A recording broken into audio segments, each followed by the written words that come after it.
So Joe Gibbs Racing, obviously, you mentioned, what was it, 7 of 11? 7 wins in 11 races. So they're really sort of, are they the organization to beat? And what's the detriment? I mean, Erik Jones seems like he's been coming on.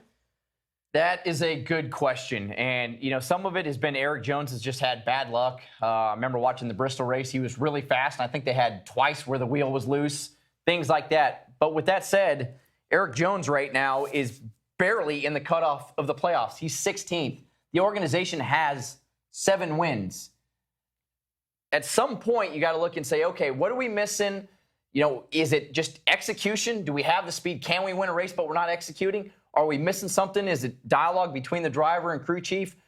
Or as a whole, you know, what is that 20 car just not doing to go out there and win races? Because it's hard. We know it, Parker, as drivers. When your teammates are winning and you're not, you start looking in the mirror like, hey. Pressure filled. And we know he's in a contract year. And by the way, there's this kid that's in Xfinity. And he's pretty good. Well, and you're in a contract year and all those things. But, you know, I go back to his rookie year in that 77 car for Front Row Motorsports and how close he came to a win at Bristol, and maybe how things would be different if he got that win over the guy who basically got him into NASCAR, which was Kyle Busch. And then I remember a race we went to Richmond late in the just before the playoffs, and he had a chance at that race of maybe getting a win and messed up on a restart. And it's just kind of been the story of his Cup career. You know, when you look back how he got to this series, though, when he was coming out of late models and beating Kyle Busch in the Snowball Derby and going to the Truck Series and dominating, winning a championship there and being really fast in the Xfinity Series, you thought when he entered the Cup Series, he was going to be, you know, a star immediately. And I just don't want Toyota and Joe Gibbs and them to give up on a guy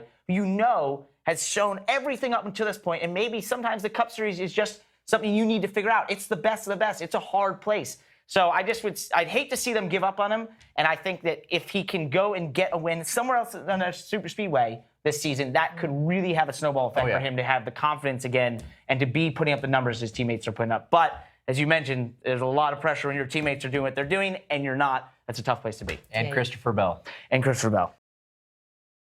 Hey, Motorsports fans, thanks for watching. Make sure you hit subscribe before you go for all the latest news and highlights across motorsports.